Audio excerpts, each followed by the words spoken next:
नमस्कार दोस्तों। काफी टाइम से लोगों की डिमांड थी कि सर एसओपी के ऊपर वीडियो बनाएं।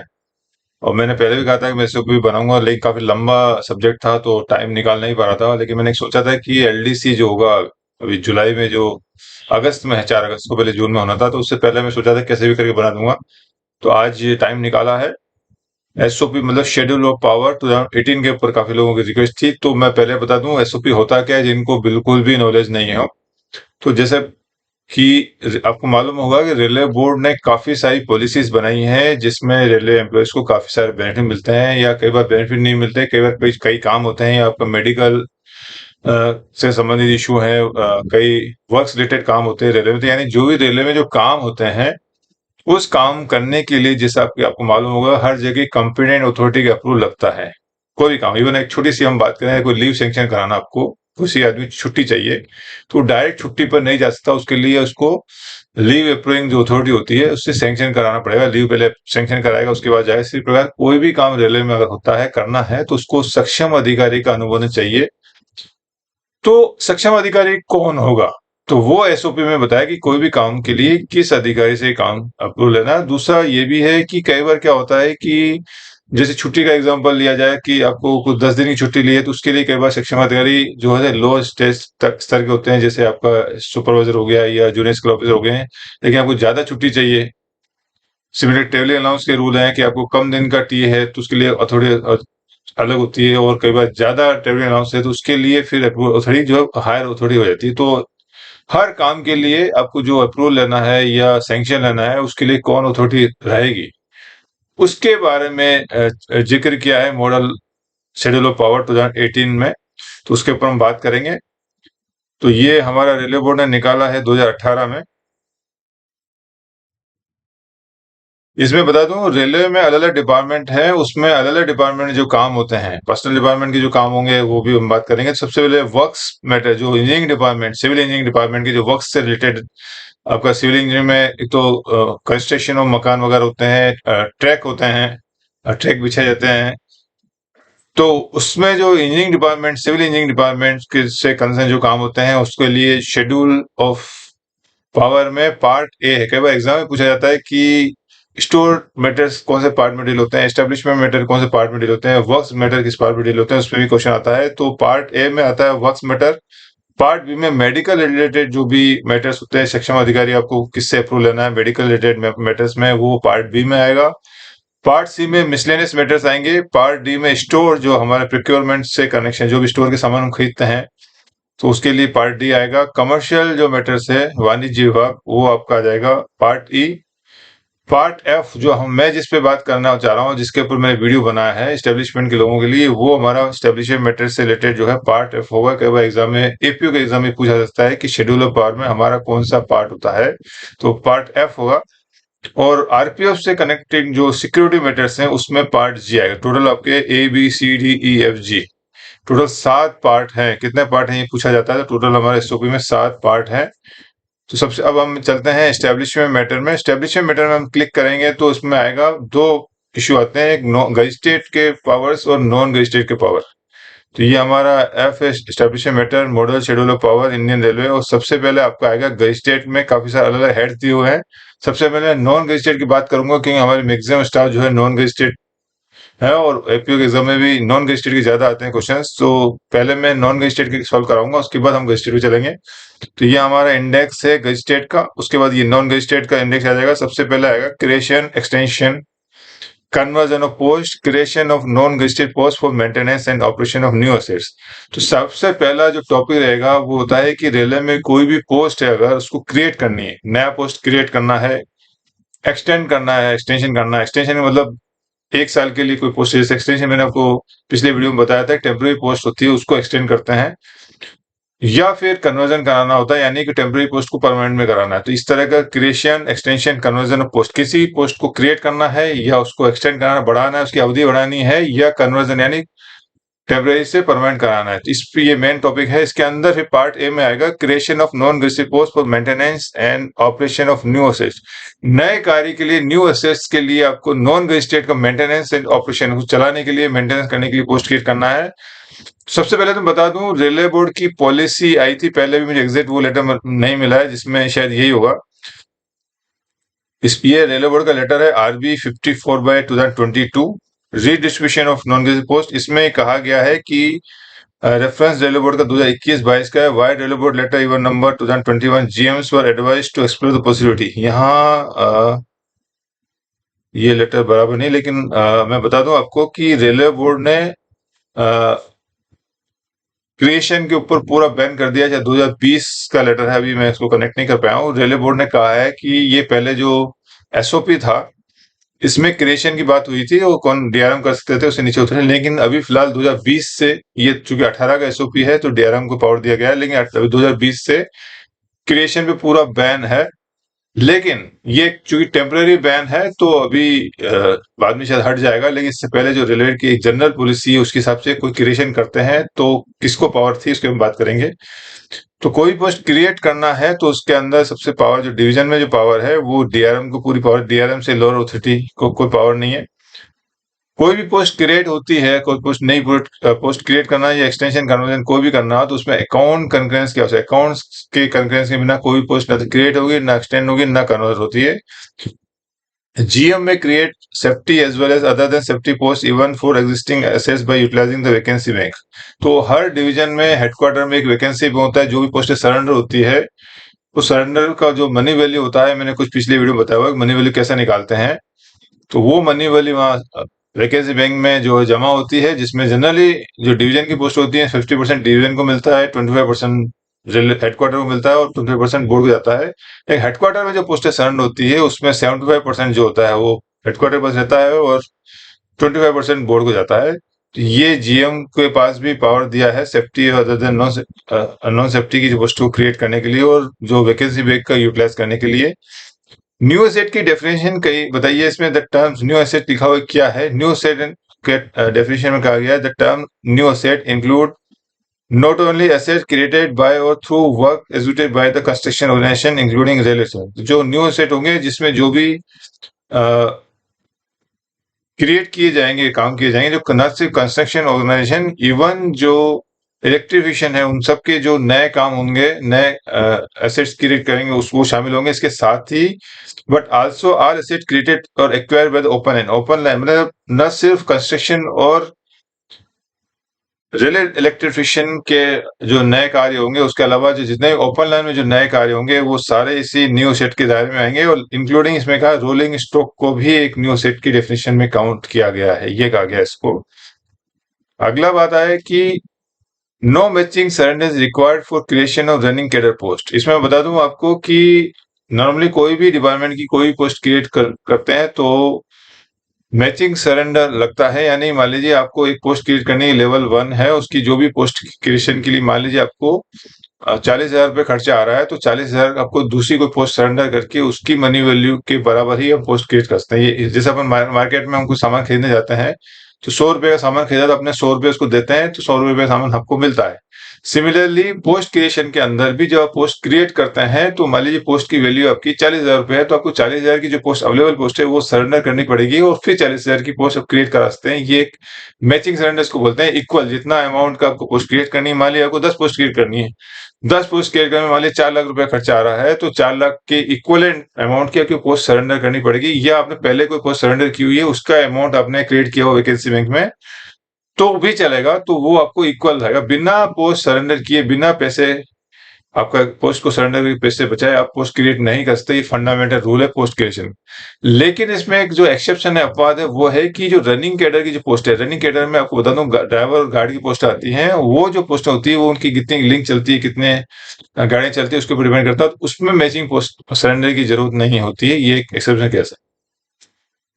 DRM को भी पावर दिया। DRM में create safety as well as other than safety category post from the pool of surrender post on 1:1 basis for new asset. तो DRM को बीच में इनिशियली लेवल पे मैंने आपको पिछले कुछ वीडियो में बताया हुआ कि कोई पोस्ट क्रिएट करनी है तो जो पोस्टें सरेंडर होती है उसके लिए एक वैकेंसी बैंक बनता है डिवीजन में और हेडक्वार्टर में। उसके अलावा एक नया कॉन्सेप्ट रेलवे बोर्ड शायद 2015-16 में कभी लेके आया था, जिसमें एक पूल ऑफ सरेंडर पोस्ट का एक नया कॉन्सेप्ट लेके आया था, जिसमें जो भी पोस्टें जिनका जनरली कोई जरूरत नहीं है, आइसोलेट पोस्टें हैं, बिना काम की पोस्टें हैं, उसमें कहा गया था कि आपको हर 1 अप्रैल को हर साल में सभी ब्रांच ऑफिसर मिलके अकाउंट्स के साथ में डिसाइड करेंगे कि कौन कौन सी पोस्टें उनके कैडर में आवश्यकता नहीं है, रिडेंडेंट पोस्टें जिसको बोलते हैं, उन पोस्टों को सरेंडर कर देंगे और उसके इक्वलेंट ही आपको दूसरी पोस्टें वरिष्ठ मतलब एक पोस्ट सरेंडर की तो एक पोस्ट क्रिएट करेंगे। इस तरह का अगर 10 पोस्ट सरेंडर की तो 10 पोस्ट नहीं क्रिएट कर सकते हैं। ये डीआरएम को पावर दिया था। इसको कहा जाता है पूल ऑफ सरेंडर पोस्ट। इसके लिए एक नया पूल बनाएंगे, पूल ऑफ सरेंडर पोस्ट, यानी जितनी पोस्टें सरेंडर की वो सब इकट्ठी करी जाएगी, फिर उसके बराबर आप नई पोस्टें क्रिएट कर सकते हैं। ये डीआरएम को पावर दिया था। हालांकि अभी फिलहाल तो 2020-21 के बाद सब बैन लगा हुआ है, तो अभी फिलहाल तो बंद है ये। और इसमें लिखा हुआ in case DRM do not have post to surrender on 1:1 basis और equivalent money value, then such proposal are to be sent to headquarter for proposing sanction. किसी वजह से डीआरएम को कोई जरूरी है, कोई नया काम स्टार्ट हो गया, पोस्टें चाहिए, नया कुछ लाइन सेक्शन स्टार्ट हो गया है, नया कोई काम आ गया, उसके लिए पोस्टें से चाहिए डीआरएम को, डीआरएम के पास पैसा नहीं है पोस्ट क्रिएट करने के लिए या पूल ऑफ सरेंडर पोस्ट में पोस्टें ही नहीं है, आपको लाइक करनी है, तो फिर एक प्रोविजन दिया हुआ है रेलवे में कि डीआरएम हेडक्वार्टर को अप्रोच कर सकता है और हेडक्वार्टर भी चाहे तो बोर्ड को अप्रोच कर सकता है अगर उनके पास पैसा नहीं है तो। Pool identified for surrender due to work study report shall not be used for creation against pool of surrender post। कई बार हमारे यहाँ पोस्टें जो सरेंडर होती है जिसमें जनरली ब्रांच ऑफिसर या डीआरएम डिसाइड करते हैं कि कौन सी पोस्टें जरूरत नहीं है या एक्सेस चल रही है। इसके अलावा एक और प्रोविजन रेलवे में कि जो वर्क स्टडी डिपार्टमेंट है वो टाइम टू टाइम इंस्पेक्शन करता है हर ऑर्गेनाइजेशन का, हर यूनिट का, और वो भी देखते हैं कि वर्क स्टडी करते हैं, कार्य का जो स्टडी किया जाता है कि मान लीजिए किसी यूनिट के अंदर 100 पोस्टें हैं तो क्या वो पोस्टें 100 जस्टिफाई है, काम कितना है। अगर उनको लगता है कि ये जो काम है वो 100 की जगह 60 आदमी कर सकते हैं या 80 आदमी से सब पॉसिबल है यार्ड स्टिक के हिसाब से, तो फिर वो प्रपोज करते हैं कि नहीं यार 80 से काम हो सकता है, आपने 20 एक्सेस रखे हैं तो आप 20 पोस्टें सरेंडर कर दो।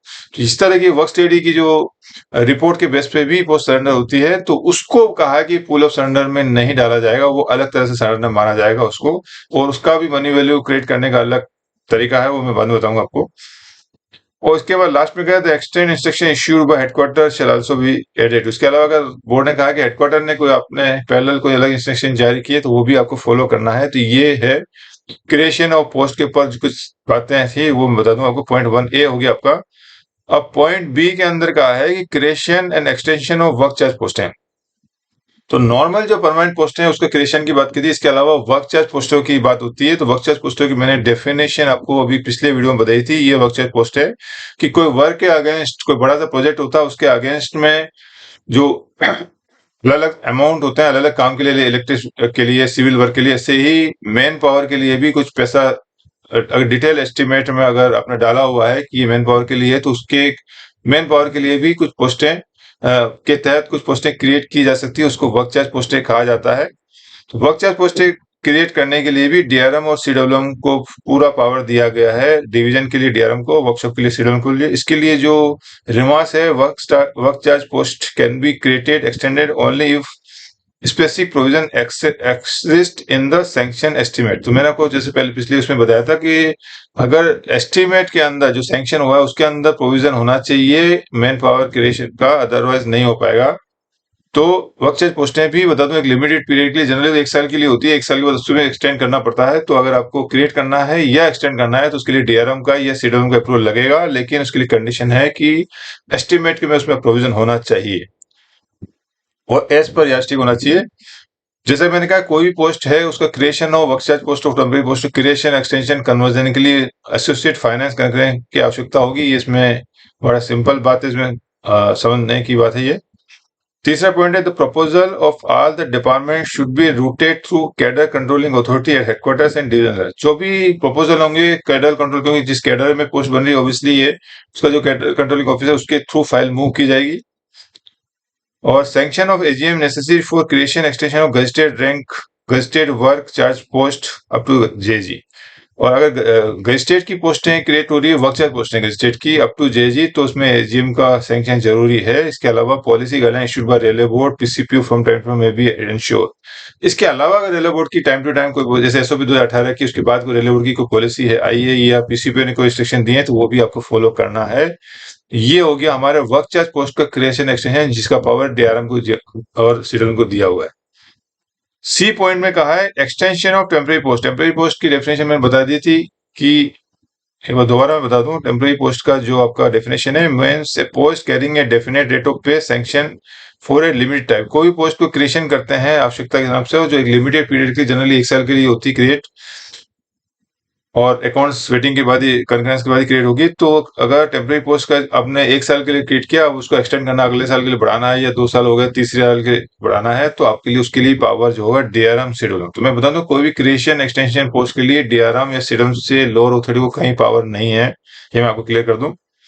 तो और जैसा कि मैंने आपको बताया था, फाइनेंस कंकरेंस हमेशा जरूरत पड़ेगी, तो एक्सटेंशन में फाइनेंस कंकरेंस की आवश्यकता यहाँ बताया हुआ है इसको।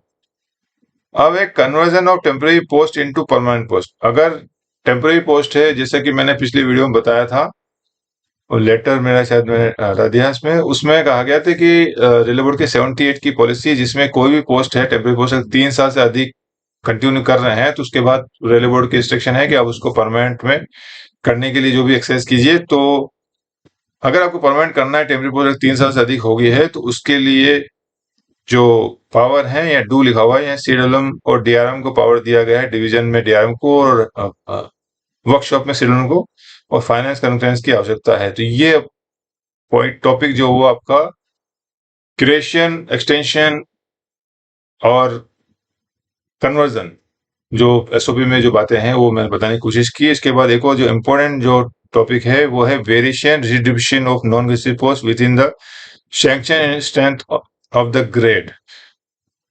जैसा कि मैंने बताया, रेलवे बोर्ड ने 2020-21 में पोस्ट क्रिएशन पे टोटल बैन कर दिया है, यानी कोई पोस्टें क्रिएट नहीं होगी। तो अभी हमारा जो कोई नया काम है, कार्य की आवश्यकता को देखते कई बार पोस्टों की जरूरत होती है, तो उसमें भी रेलवे बोर्ड ने एक प्रोविजन निकाला था 2021 में। मैं ये बता दूं, यहाँ पे 21 में डाला, और इसमें कहा गया है कि GMs were advised to explore the possibility of reduction of post at the end, taking into account existing vacancy on the railway in terms of SOP 2018।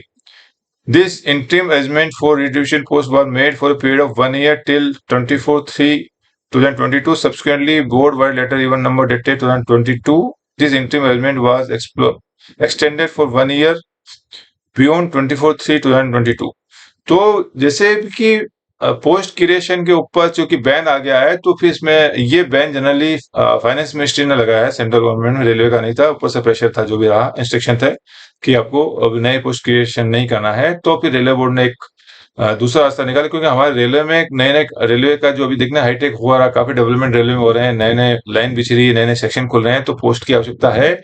तो इसमें फिर रेलवे बोर्ड ने एक सजेशन दिया है कि जो जीएम है या डिवीजन में डीआरएम है, वो एक्सप्लोर, वो पॉसिबिलिटी देखेंगे कि ऐसी कौन सी पोस्टें हैं जो रिडंडेंट पोस्टें, यानी जिन पोस्टों की आवश्यकता नहीं है। पहले क्या होता था, आवश्यकता जो पोस्टें नहीं होती थी तो सरेंडर करके नया क्रिएट करते थे, पोस्ट को 1:1 पे डिवाइड करते थे। अभी उसी को थोड़ा चेंज कर दिया है कि मान लीजिए 10 पोस्टें हैं आपकी, खलासी की 10 पोस्टें हैं, आपको 10 पोस्टें खलासी की आवश्यकता नहीं है, और आपको पॉइंट्समैन की जरूरत है, क्योंकि वो गाड़ियां चलाने, गाड़ियां नई गाड़ी आ गई है, नया सेक्शन आ गया है, वहां गाड़ियों के पॉइंट्समैन जरूरी है। तो आप क्या कर दिया, खलासी की जरूरत है, तो खलासी को रीडिस्ट्रीब्यूट कर दिया। जनरली आप सीधे शब्दों में बोलो तो नाम चेंज कर दिया उस पोस्ट का, और अब खलासी को क्या कर दिया, पॉइंट्समैन बना दिया, नाम कर दिया पॉइंट्समैन। तो उसको एक्चुअली वर्डिंग हम रीडिस्ट्रीब्यूशन यूज करते हैं, लेकिन टेक्निकली ऑफिशियली जो वर्ड आता है रीडिस्ट्रीब्यूशन। तो ये बोर्ड ने इंस्ट्रक्शन दिए है कि 2021 में कि जो जीएम है या डीआरएम है, वो अपने यहाँ पे जितने भी जो फालतू पोस्टें हैं जिनकी आवश्यकता नहीं है, उसको वो रीडेजिनेशन या रीडिस्ट्रीब्यूशन करके नई पोस्ट में जहां उनकी आवश्यकता वो कर सकते हैं। लेकिन ये प्रोविजन पहले 1 साल का किया था 2021 में, कि वो पोस्टें 1 साल तक ही रहेगी, और अगर 1 साल के बाद वापस हुई खलासी बन जाएंगी पॉइंट्समैन पोस्टें।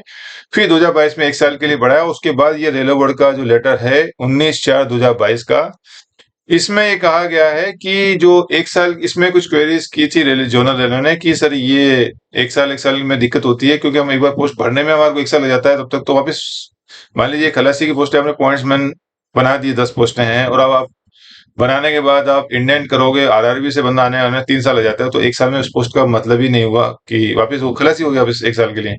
तो रेलवे बोर्ड ने इस चीज को माना। तो रेलवे बोर्ड से 2 क्वेरी की गई थी। एक तो ये कि पोस्टें जो परमानेंट बेसिस के एक बार खलासी पॉइंट्समैन बन गए तो परमानेंटली पॉइंट्समैन ही रहे, और दूसरा ये कहा गया था कि सर मान लीजिए हमारे को स्टेशन मास्टर पोस्ट चाहिए, लेकिन हमारे पास 42 में या कोई 28 में मान लो गार्ड चाहिए, कोई दूसरी पोस्ट हम करते हैं, और वो उसके सामने कोई हमको 42 पोस्टें नहीं मिल रही है हमको, जिसको हम सरेंडर तो नहीं कर सकते, रिडिस्ट्रीब्यूशन करना चाहे, तो क्या हम लेवल 1 की 5 पोस्टों के बराबर एक हम स्टेशन मास्टर बना सकते हैं, यानी कि लेवल 1 की एक पोस्ट, सॉरी 5 पोस्ट के सामने हम लेवल 6 या लेवल 5 की 5 या 4 पोस्टें हम कन्वर्ट कर सकते हैं। तो रेलवे बोर्ड ने इसको मना किया इस लेटर में।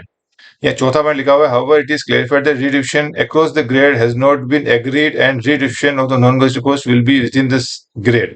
यानी आपको अगर लेवल 5 की कोई पोस्ट को बनाना है तो आपको कोई दूसरी लेवल 5 की पोस्ट को ही कन्वर्ट करना पड़ेगा, रीडेजिग्नेशन या रीडिस्ट्रीब्यूशन करना पड़ेगा। ऐसा नहीं हो सकता कि लेवल 1 की 3 पोस्टें मिला के लेवल 5 की एक पोस्ट बन जाए, वो मना कर दिया। लेकिन जो एक टाइम लिमिट की थी रीडिस्ट्रीब्यूशन की, 1 साल के बाद वापस वो बैक हो जाएगी, वो रेलवे बोर्ड ने बहुत अच्छी राहत दी कि अब एक बार पोस्ट को रीडिस्ट्रीब्यूशन करने के बाद वो पोस्ट परमानेंटली रहेगी। यानी कि खलासी की 10 पोस्टें हमने पॉइंट्समैन बना दी है तो पॉइंट्समैन आपको परमानेंटली रहेगा। ये एक अच्छा मूव था, ये रेलवे बोर्ड ने 2022 में निकाला। इसके बाद क्लेरिफिकेशन फर्दर इसी के ऊपर इसमें मैंने देखा कई लोगों को इसमें भी कोई डाउट था, स्पेशली अकाउंट्स का मैंने देखा लोगों को डाउट थे इसमें। तो ये रेलवे बोर्ड ने एक और अच्छा क्लेरिफिकेशन निकाला है 6/9/22 में, redistribution on gazetted post। NF Railway wide above referred letter has sought clarification from this office as to whether redistribution of post of one department to other department or from one division unit to other division unit is permitted in terms of model SOP 2018 as clarified by the instruction issued by letter number 19/4/20।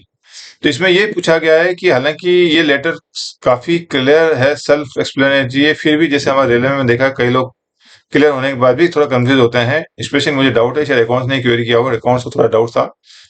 तो इसमें दोबारा उसी चीज को पूछा board से कि जो रिडिविजन, जो एक पोस्ट को हम दूसरी पोस्ट में कर रहे हैं, तो क्या ये एक डिपार्टमेंट से दूसरे डिपार्टमेंट में हो सकता है, एक डिवीजन से दूसरे डिवीजन में भेज सकते हैं पोस्ट को, एक यूनिट से दूसरे यूनिट भेजा सकता है, उनको थोड़ा डाउट था। तो इसमें रेलवे बोर्ड ने कहा, in this regard it is clarified that redistribution of post is possible across different seniority unit department division in the same grade. यानी इसमें मेरा जो इंटरप्रिटेशन है, मैं एक बार दोबारा क्लियर कर दूं कि जितने भी मैंने अपने वीडियो बनाए हुए हैं और ये जो वीडियो बना रहा हूँ, इसमें जो भी मैं बातें कर रहा हूँ सिर्फ मेरा इंटरप्रिटेशन है, इसको अदरवाइज ये ऑफिशियली ना ले जाए, आप अपना इंटरप्रिटेशन खुद कर सकते हैं। तो इसमें ये कहा गया है कि रीडिस्ट्रीब्यूशन ऑफ पोस्ट की जो रेलवे बोर्ड ने कहा है करने को 2022 का पिछला लेटर में, उसमें कहा गया है कि कोई भी पोस्ट को आप एक यूनिट या एक डिपार्टमेंट या एक रेलवे कहीं भी ले सकते हैं, उसमें कोई मना नहीं है। यानी कि अहमदाबाद की पोस्टें हैं, वो कहीं भी ले जा सकते हैं, उस पोस्ट को किसी भी डिपार्टमेंट में ले जा सकते हैं, कहीं कोई मना नहीं है। यानी डिपार्टमेंट भी चेंज कर सकते हैं, डिवीजन भी चेंज कर सकते हैं, यूनिट भी चेंज कर सकते हैं। तो बड़ा अच्छा क्लेरिफिकेशन रेलवे बोर्ड ने दिया, इसलिए मैं आपको बता रहा हूँ। तो ये रीडिस्ट्रीब्यूशन के लिए पावर जो है एक पोस्ट को, उसमें डीआरएम यानी एसएजी ग्रेड ऑफिसर को पूरी पावर दी है। एक पोस्ट को दूसरी पोस्ट में रीडिस्ट्रीब्यूशन करना है तो नॉर्मली फुल पावर दिया है डीआरएम, एडीआर, एसएजी। इसमें फाइनेंस कंकरेंस लगेगा जब भी पोस्ट का भी आप रीडिस्ट्रीब्यूशन कर रहे हैं। और इसमें रिमार्क्स में कहा है, variation are solely required solely in the public interest having regard to the change in duties and responsibility of the post, not in the interest of individual। मतलब किसी एक इंडिविजुअल के लिए आपको चेंज नहीं करना है, आपका रिडिस्ट्रीब्यूशन करना है, ये in the interest of public होना चाहिए। दूसरा, जेजी सीनियर स्केल इंचार्ज, ये मैं बता दूं कई लोगों को डाउट होता है यहाँ सीनियर स्केल का क्या मतलब है। जेजी लिखा हुआ है oblique senior scale independent incharge का क्या मतलब होता है बता दूं कि कई डिवीजन है जो छोटे डिवीजन, जैसे मैं बता दूं आपको, जहाँ 5,000 4,000 का कैडर होता है, 6,000 का ओवरऑल पूरे डिवीजन कैडर होता है, तो वहां कई बार जैसे बड़े डिवीजन में senior DPO, senior D, senior DST, senior DN, तो सीनियर डीएन जेजे की पोस्ट होती है। लेकिन कई छोटे डिवीजन में कुछ डिपार्टमेंट की पोस्टें जो होती है, वो जैसे डीपीओ की पोस्ट होगी, वहां पे डीसीएम की पोस्ट होगी, वहां सीनियर डीपीओ, सीनियर डीएन या पोस्टें नहीं होती।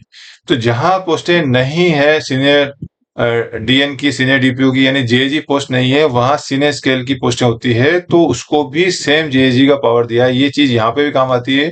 और डीआर के अंदर भी हम जो एसओपी में देखते हैं कि यानी किसी डिवीजन में सीनियर डीपीओ नहीं है, तो डीपीओ जो होंगे वो डीआर के मामले में जो सीनियर डीपीओ को जो पावर है, पूरी पूरी पावर वो यूज कर सकते हैं। तो इसका सीनियर स्केल का मतलब ये होता है कि जहां जेजी नहीं, जहां जेजी है वहां जेजी को ही पावर है। तो इसको मैं पहले पढ़ देता हूँ। JG senior scale independent in charge, full power in respect of group D and artisan staff. यानी कि ग्रुप डी की जो भी पोस्टें हैं, उसको एक पोस्ट जैसे खलासी से पोस्ट में बनाना है तो उसके लिए डीआरएम के पास जाने की जरूरत नहीं है। आपका जो सीनियर डॉम जो भी होते हैं उनके, या कमर्शियल में है, अगर कमर्शियल खलासी को कमर्शियल कोई पोस्ट बनानी है उसमें, तो सीनियर डीसीएम बना सकते हैं। तो जेजी सफिशिएंट है। और वहां अगर जेजी पोस्ट नहीं है तो सीनियर स्केल भी कर सकते हैं। इन रेस्पेक्ट ऑफ ग्रुप डी की पोस्ट है, और इवन आर्टिजन जितने भी हमारे टेक्नीशियन ग्रेड 3 ग्रेड 2 ग्रेड 1 जितने भी एमसीएफ जो अभी सीनियर टेक्नीशियन बोलते हैं, जितनी भी आर्टिजन की कैटेगरी है वहां पे डीआरएम को जाने की जरूरत नहीं है आपको। अगर उस डिवीजन में जेजी ऑफिसर है तो जेजी का अप्रूवल सफिशिएंट है, अकाउंट्स वेट पहले कराना पड़ेगा, और अगर जेजी नहीं है तो सीनियर स्किल ऑफिसर भी है वहां पे, डीपीओ डीएन डीसीएम जो भी पोस्टें अगर हैं तो वो सक्षम है पोस्ट को रीडिस्ट्रीब्यूशन करने के लिए, लेकिन अकाउंट्स का कंकरेंस लगेगा। अगला मुद्दा आता है इसमें transfer of post and grade. तो मैं आपको एक बात बता दूं, इसके अंदर ट्रांसफर ऑफ पोस्ट में लोग कंफ्यूज हो जाते हैं। देखिए, ट्रांसफर ऑफ एम्प्लॉय होता है, एक एम्प्लॉय का एक स्टेशन से दूसरे स्टेशन में ट्रांसफर होता है, और एम्प्लॉय का भी टेम्परेरी ट्रांसफर होता है और एम्प्लॉय का परमानेंट ट्रांसफर होता है। तो एम्प्लॉय का टेम्परेरी ट्रांसफर जो होता है जनरली आपको मालूम होगा 6 महीने के लिए होता है, और परमानेंट ट्रांसफर होता है वो अलग होता है, और क्वार्टर टेस्टिंग परमिशन वगैरह सब हमने पिछले वीडियो में देखा है। उसी प्रकार पोस्ट का ट्रांसफर होता है, आदमी का ट्रांसफर। यहाँ जो बात हो रही है एसओपी में, ये हो रही है पोस्ट की, यानी कोई स्टेशन मास्टर की पोस्ट है, कोई पॉइंट्समैन की पोस्ट है, कोई खलासी है, कोई एसएससी है, जेई है। पोस्ट की बात हो रही है, आदमी की बात नहीं हो रही। पहले क्लियर कर दूं, ग्रेड की बात हो रही है। ग्रेड का मतलब आपका level 1, level 2, level 3, level 4, level 5, 6, 7, 8 जो ग्रुप सी की नॉन गेस्टेड पोस्ट की हम बात कर रहे हैं। तो उन पोस्ट को एक स्टेशन से दूसरी स्टाफ ट्रांसफर कराना है, ले जाना है। क्यों ले जाना है? तो होता क्या है कि जितनी भी पोस्टें मान लो कोई डिवीजन में, मान लो स्टेशन मास्टर की मैं एग्जांपल दूं, तो स्टेशन मास्टर में मान लो 100 का कैडर है, तो 100 में वाले एक स्टेशन ए स्टेशन पे 2 स्टेशन मास्टर के, बी पे 3 रखे, फिर सी पे 4, ऐसे पॉइंट डिस्ट्रीब्यूट किए जाते हैं। वो ऑलरेडी डिस्ट्रीब्यूट किए हुए हैं। अब किसी वजह से मान लीजिए किसी स्टेशन में मान लीजिए आपको 3 स्टेशन मास्टर रखे हुए हैं, अब आपको लगता है कि वहां बड़ा जंक्शन स्टेशन बन गया है, ज्यादा काम हो गया है, आपके वहां पे केबिन एक्स्ट्रा लग गया है कि केबिन पे 3 रखने हैं और स्टेशन पे 3 रखने हैं, प्लस उनके एक आरजी चाहिए, 7 हो गया, और एक एलआर भी चाहिए, लीव रिजल्ट छुट्टी में जाएंगे उसके लिए 2 और रख दिए। तो एक्स्ट्रा बढ़ने से फिर आपको क्या करना पड़ेगा कि कहीं से 3-4 पोस्टें ट्रांसफर करनी पड़ेगी। मान लीजिए कोई स्टेशन बंद ही कर दिया आपने, तो यार था वहां काम कम हो गया है, तो या फिर कोई पोस्ट रीडिस्ट्रीब्यूट करके लेके आए, यानी कोई जेई की पोस्ट थी जरूरत नहीं थी उसको आप लेके आए यहाँ पे, या कोई अगर ऑपरेटिंग बात करें सिटी एनसी की कई पोस्टें होती है जो 42 में होती है, वो जरूरत नहीं आपको, तो वो लेके आए। तो आप किसी स्टेशन पे मान लीजिए 3 या 4 स्टेशन मास्टर थे, अब आपको 4 लेके आए, 5 लेके आए, उसको बोलते हैं ट्रांसफर ऑफ पोस्ट। अब ये पोस्टें जो होती है ट्रांसफर ऑफ पोस्ट होती है वो 2 तरह की होती है। एक तो टेम्पररी लेके आए, कुछ दिनों के लिए लेके आए, फिर वापस वहीं चले जाएगी, या फिर परमानेंटली लेके आए, जिससे हम ट्रांसफर आदमियों को करते हैं। तो इसमें temporary transfer of post in respect of non guest staff from one station to another, यानी टेम्पररी ट्रांसफर की ए के अंदर कहिए 3.a में किसी भी पोस्ट को टेम्पररी ट्रांसफर करना है एक स्टेशन से दूसरे स्टेशन पर, उसमें यहाँ जेजी को सिलेक्शन सीनियर स्किल को कोई पावर नहीं दिया गया है। Full power in respect of post control by them, यानी डीआरएम एडीआरएम एसएजी ऑफिसर को टेम्पररी ट्रांसफर का पूरा पावर दिया गया है कि वो कोई भी पोस्ट को एक स्टेशन से दूसरे स्टेशन में ले जा सकते हैं। और अब इसमें लिखा हुआ है कि up to a period of 1 year without finance concurrence. तो आपको कोई पोस्ट को, जैसे नॉर्मली पोस्ट ट्रांसफर के लिए अकाउंट वेटिंग लगता है, लेकिन टेम्पररी ट्रांसफर के लिए अकाउंट वेटिंग की आवश्यकता नहीं। तो जनरली कई बार इसको जल्दी काम करने के लिए कोई पोस्ट ट्रांसफर करना है, अर्जेंट है, तो अकाउंट वेटिंग टाइम लगता है, तो लोग इसको भी यूज करते हैं कि पहले टेम्पररी करा लेते हैं, फिर बाद में परमानेंटली प्रपोजल मूव करते हैं, ताकि उसमें जब तक अकाउंट्स वेटिंग में 3-4 महीने 6 महीने देते हैं, लेकिन आपको अर्जेंट आवश्यकता है तो पहले टेम्पररी ट्रांसफर करते हैं, उसमें सीधा आपको अप्रूवल लेना है एसएजी डीआरएम का, और पोस्ट ट्रांसफर देते हैं अकाउंट वेट नहीं होता है। तो टेम्पररी ट्रांसफर की जो पावर्स हैं वो एसएजी ग्रेड ऑफिसर को है, ब्रांच ऑफिसर को नहीं है, लेकिन उसमें अकाउंट वेटिंग भी नहीं लगेगा। लेकिन अगर वही पोस्ट आपको परमानेंटली ट्रांसफर करनी है तो डिवीजन में डीआरएम सीडीएलएम को पावर है ही ऑलरेडी, लेकिन और जेजी सीनियर स्किल जो ऑफिसर है, इसमें एकदम जेईजी की हम बात करेंगे, तो जेईजी के पास फुल पावर लिखा हुआ है in respect of group D and artisan staff. तो ग्रुप डी और आर्टिजन स्टाफ की जो पोस्टें होती है, यानी 18 लेवल 1 की जो पोस्टें होती है, और आर्टिजन का मतलब होता है टेक्नीशियन ग्रेड 3 ग्रेड 2 ग्रेड 1, और सीनियर टेक्नीशियन जो 42 में होते हैं। जो आर्टिजन कैटेगरी जितनी भी होती है उसके लिए आपको डीआरएम सीडीएलएम तक जाने की जरूरत नहीं है, वो ब्रांच ऑफिसर जो है वो अप्रूव कर सकते हैं। और इसमें जो परमानेंट ट्रांसफर पोस्ट के लिए विथ फाइनेंस कंकरेंस की आवश्यकता होती है कि, तो जैसे मतलब कोई पोस्ट का क्रिएशन करना हो, एक्सटेंशन करना हो, कन्वर्जन करना हो, पोस्ट को ट्रांसफर करना हो और डिस्ट्रीब्यूशन करना, सभी में अकाउंट्स वेट की होती है। सिर्फ temporary transfer up to 1 year, temporary transfer कितने पीरियड के लिए किया जाएगा ये एग्जाम में पूछा जाता है, तो अप टू मैक्सिमम 1 ईयर के लिए किया जा सकता है। पहले 6 महीने था किसी जमाने में, आज से 2-5 साल पहले शायद 6 महीने था, और इसको बढ़ा के 1 साल कर दिया है। इसमें अकाउंट कंकरेंस की आवश्यकता नहीं है। और आज का मैं आखिरी टॉपिक लूंगा, वो है fixing headquarter of non gazetted staff. किसी भी नॉन गेस्टेड स्टाफ का हेडक्वार्टर फिक्स करना है क्या होता है ये तो मैं बता दूं, कई कुछ पोस्टर मैंने देखी, जैसे खासकर कमर्शियल में स्क्वाड चलते हैं ट्रेनों के अंदर, अलग टिकट चेकिंग स्टाफ के लिए कई स्टाफ मैंने देखा हेडक्वार्टर में होता है, कई लोग इवन दिल्ली में स्क्वाड चलता है जिसमें डिविजन के बंदे काम करते हैं हेडक्वार्टर में भी और बोर्ड में भी। तो ये जहां तक मुझे समझ में आया, ये कहीं ना कहीं एचआरए और टीए ट्रांसपोर्टेशन अलाउंस और ट्रेवलिंग अलाउंस क्लेम करने के लिए के पर्पस में होता है कि किसी का आदमी का हेडक्वार्टर और प्लस उसका एस्टेब्लिशमेंट कहाँ रखा जाए। वैसे अगर डेफिनेशन की बात कर रहे हैं तो हेडक्वार्टर का मतलब होता है कि जहां उसका एस्टेब्लिशमेंट डील किया जाए उसको वहां हेडक्वार्टर, मतलब किसी कर्मचारी है तो उसका जो एस्टेब्लिशमेंट जो पास है सर्विस शीट वगैरह है वो कहाँ रखना है उसके लिए हेडक्वार्टर। लेकिन आज के जो नए सिनेरियो के अंदर अलाउंसेस में बहुत मुख्य हो गया, जैसे एचआर है, क्योंकि एचआर आपके हेडक्वार्टर से ही के अनुसार पे 30%, 20%, 10% मिलता है। ट्रेवल अलाउंस हेडक्वार्टर से मिलता है और आपका ट्रांसपोर्टेशन अलाउंस भी हेडक्वार्टर से मिलता है। और अगर किसी वजह से आप हेडक्वार्टर डिसाइड करने में आप गलत कर देते हो, तो जैसे आपको मालूम है कि अगर पूरा महीना आप बाहर रहे तो हेडक्वार्टर अगर गलत चूज हो गया तो फिर आपको ट्रांसपोर्टेशन अलाउंस नहीं मिलता है, टीए भी 180 दिन के बाद नहीं मिलता है। और इसमें मैं और जो मेरी जानकारी वो है कि जो स्क्वाड में लोग जो जाते हैं, जो हेडक्वार्टर में कुछ चेकिंग स्टाफ होते हैं या बोर्ड में होते हैं, वो उनका पीरियड जनरली 4 साल 5 साल होता है। तो अगर उसमें हेडक्वार्टर गलत डाल दिया आपने, मान लिया अहमदाबाद वाला है बंदा, वो हेडक्वार्टर में काम कर रहा है चर्चगेट में या बोर्ड में काम कर रहा है और हमने उसको हेडक्वार्टर अहमदाबाद ही कर दिया है, तो फिर क्या होगा, उसको ट्रांसफर अलाउंस मिलेगा नहीं और टीए भी 6 महीने बाद बंद हो जाएगा उसका। तो सही हेडक्वार्टर का डिसाइड करना जरूरी है। तो उसके लिए हेडक्वार्टर फिक्स करने के लिए जो अप्रूवल दिया है, जेएजी को दिया है, सीनियर स्किल को दिया हुआ है, full power up to group D के लिए और आर्टिजन के लिए, और बाकी डीआरएम एडीआरएम को दिया हुआ है। इसमें फाइनेंस कंसल्टेंट की आवश्यकता होगी। इसके आगे हम अगला वीडियो में बनाऊंगा, उसमें इनिशियल अपॉइंटमेंट की बात करेंगे क्या पावर है। तो मैं उम्मीद करता हूँ एसओपी का आज से मैं स्टार्ट किया है, बहुत जल्दी कुछ पार्ट में इसको खत्म कर दूंगा। कैसा लगा एसओपी पे मेरे वीडियो बनाना, कमेंट जरूर करें और सब्सक्राइब जरूर करें, इससे हमको मोटिवेशन मिलता है। Please keep watching my videos. Thank you.